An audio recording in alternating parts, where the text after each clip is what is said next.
欢迎来到巴巴娱乐呀频道，请订阅频道，所以大家不要错过当天最热门的新闻。我们今天的时事通讯包括以下内容：诚意从虚火到实红，他还要走多久？近期有没有被山河月明刷屏？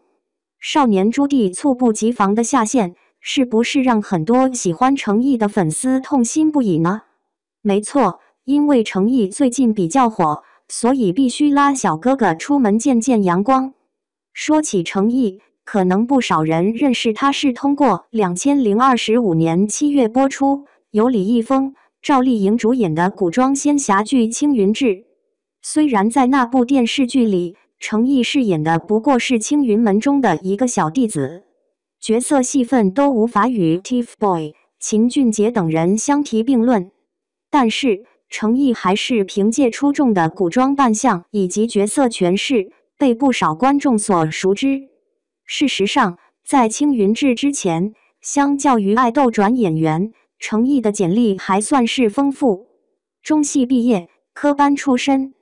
2025年被关注之前，经历过在各种电视剧、网大跑龙套的生活。虽然出演了《青云志》稍稍被人关注，但不得不说，演员是个运气大于努力的职业。关于这一点，诚意一直都欠那么2%。2025年，欢瑞世纪投拍南派三叔经典《盗墓笔记》，诚意饰演剧中男二张起灵。老实讲，虽然盗墓系列是网络作品中很难逾越的里程碑作品，但就影视化来说，这几乎是个谁碰谁死的热门 IP。而诚意这部好不容易的来的《盗墓笔记之怒海潜沙河秦岭神树》，同样没能逃出这个怪圈。与此同时，同样出演过《青云志》，在剧中番位远不及他的任嘉伦却替他打了个火的样板。2025年，一部大女主剧《大唐荣耀》直接让任嘉伦从偶像爱豆转型成功，顺便还借着电视剧的热度，拿了个不太知名的最佳男主角奖。尽管奖项的含金量不高，但得益于此，短短2年，任嘉伦就获得了神话剧《天机之白蛇传说》、谍战剧《秋蝉》、古装悬疑剧《锦衣之下》和都市缉毒剧《不说再见》等多类型剧集资源，将欢瑞一哥的位置稳稳地坐到了自己屁股底下，着实让很多同期艺人红在眼里，目在心头。相形之下，诚意这位二哥在火这件事上就有点蟾蜍爬滑石，费了大劲儿了。盗墓之后，张起灵非但没给他的事业加分，反而因为角色演员太多、剧情拉胯等原因败掉了不少观众缘。直到2025年，古装奇幻剧《琉璃横空》出世，才让诚意品尝到了火是种什么滋味。可以说，在成名这条路上，诚意走得相当艰辛。也因此，当芒果台综艺初入职场的我们法医季大谈实习生徐子彤的职业焦虑时，在场嘉宾齐刷刷地看向了他。原因无他，与翟潇闻、周雨彤相比，诚意太有发言权。但是，私以为，即便是时至今日，诚意仍是一个知火，但未必能红的演员。纵观近几年的娱乐圈，快速的造星运动带火了大批娱乐明星、偶像艺人，甚至网红主播。他们或是因为一部好剧，或是因为站在了风口，进而在大浪淘沙的娱乐圈里占得一席之地。然而，节目热度一过，没有后续作品跟进，或者宣传营销不到位，偶像自己塌房子，这些零零总总的事件，最终将部分明星演员归类为火却红不起来的范畴。最典型的例子就是饰演过《下一站是幸福》的张雨健和嘉行娱乐的张云龙。前者是因为负面新闻影响，后者则是作品后劲不足。最直接的结果就是看过的人都说好，但始终走不进行业顶层的行列。反之，如杨幂、孙俪这种无论多少年仍能当上大女主，群众基础众多，就属于实红。那么，诚意这边到底出了什么问题，让他始终不能再上一个台阶呢？纵观近2年诚毅所拍摄的作品，其中最大的共同点就是欢瑞出品。虽说是自家公司向着自家人，想肥水不流外人田，但是对于诚毅而言，这未必就是公司的恩赐。就拿诚毅已经上线的作品说事，除了2025年的琉璃是年度爆款，实现了口碑流量双丰收外，其余作品几乎都可以用国产年度边角料来形容。其中以欢瑞自制剧最为拉胯，典型例子就是去年的古装偶像剧《与君歌》。不管粉丝爱不爱听，公平来说，这剧从剧本到人设，明显是个凑档期的作品。如果不是诚毅的私愤滤镜犹存，有多少粉丝愿意买账，大家自己心里都有点数。因此，也让诚毅始终难破网剧框架，同类古偶一个接一个，就是实现不了自我突破。即便是此次上星的《山河月明》，同样也有点岌岌可危。尽管是导演高希希，尽管有陈宝国、张丰毅、王姬等一众老戏骨加盟助阵，但是就目前观众反应来看，此剧是否有开分的勇气都尚且存疑。因此，诚毅想要真正实现红，还得看接下来的作品质量如何。然而，从诚毅目前的待播剧情况来看，今年或许仍然难以实现阶级跃层。尽管已经有消息称，欢瑞出品的大制作《沉香如屑》即将登入暑期档，且是独播，但是该剧到底能否复制琉璃，成为暑期爆款，还尚有悬念。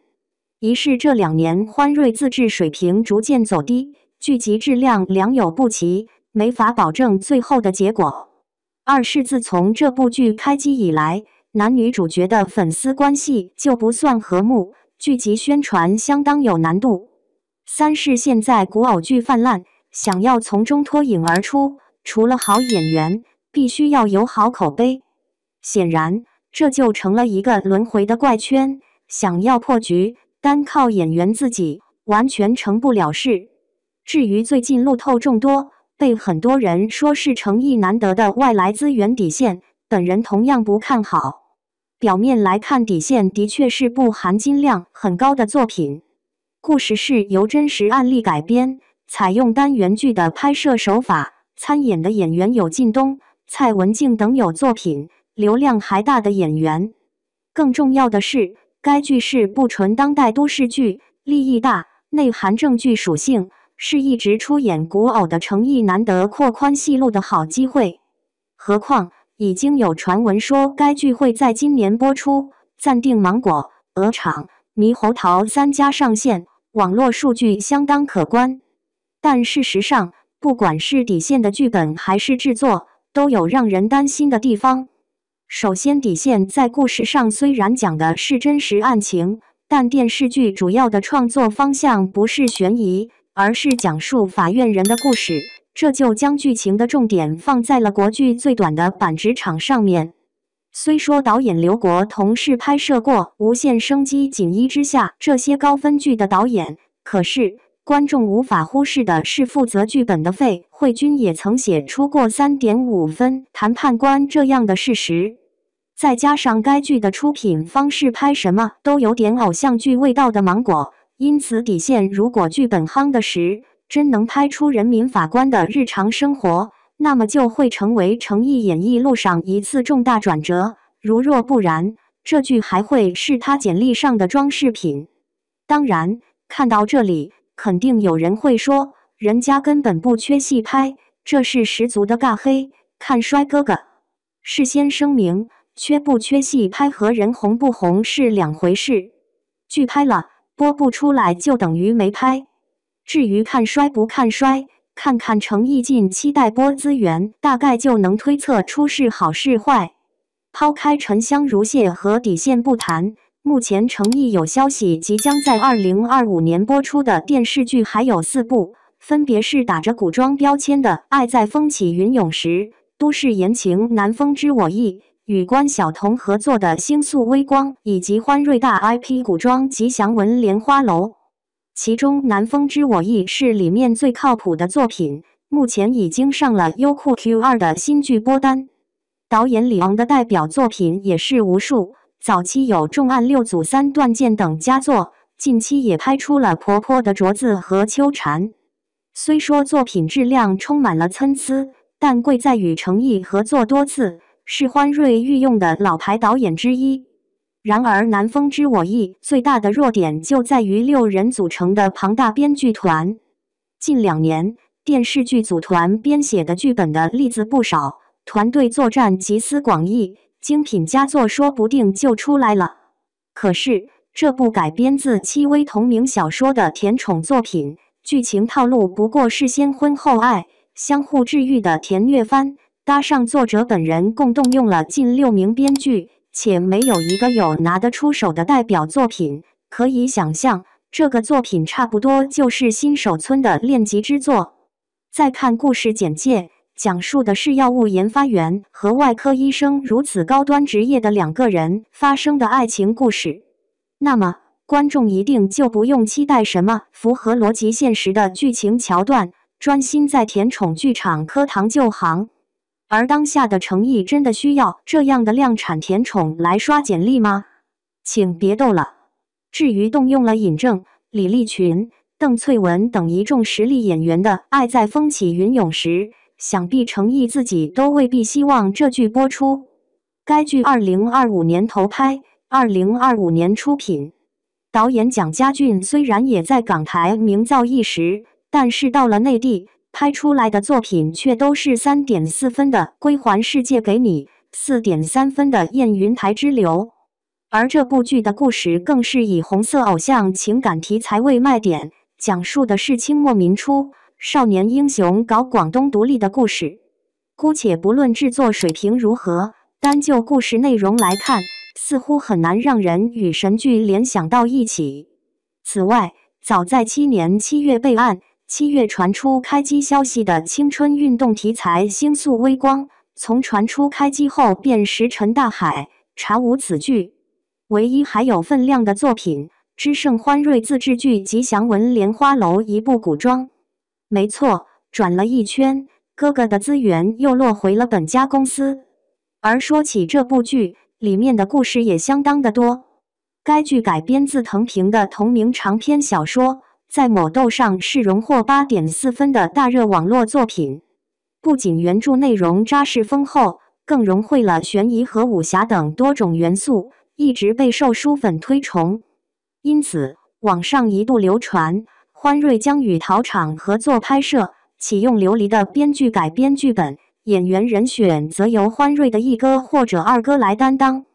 尽管时至今日，剧方仍没有做正经官宣，但如果结合成即将有一个大型古装剧在洽谈的传闻，与现在某豆将吉祥文莲花楼主译到程毅的某豆主页来推断，大型古装剧应该就是吉祥文。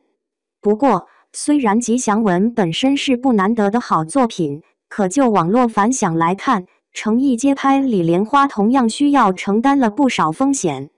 首当其冲的就是原著粉，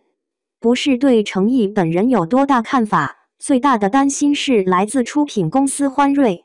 有了云顶天宫那样的前车之鉴，书粉们唯恐曾经的心头好被魔改，自然嘴里说不出什么好话。而欢瑞近几年的自制剧也的确是以打脸的方式各种输出，所以才说程毅是个火却未必红的演员。在资源这块，他表面受到公司各种垂青，资源拿到手软，电视剧也一部接着一部。然而，如果刨根扒底，到底有多少剧能让他成为离了粉丝也能红的实力演员？程毅似乎还有好大一段路要走。